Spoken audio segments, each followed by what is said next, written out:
Sobra de Marco Antônio. Foi desarmado.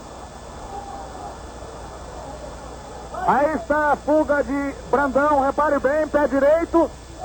Brandão. Brandão, pé direito na bola. Brandão, pé direito na bola. Marco Antônio desceu. Foi desarmado por Garcia.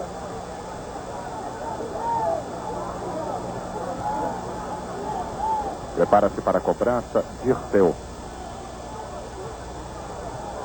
A torcida começa a jogar algumas latas de cerveja sobre os jogadores do Londrina. Até um chinelo caiu por ali por perto do Dirceu. E é isso que o Londrina quer. Agora o Dirceu se afasta da bola e diz que não cobra.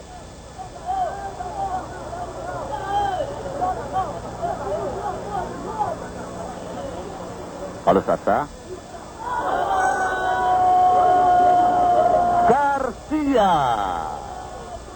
Garcia, número 8. Pé esquerdo na bola.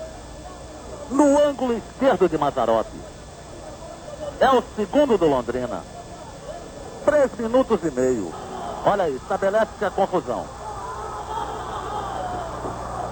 Estabelece-se a confusão. Alguém foi atingido, foi Orlando atingido por uma garrafa. Orlando, lateral direito do Vasco, atingido por uma garrafa.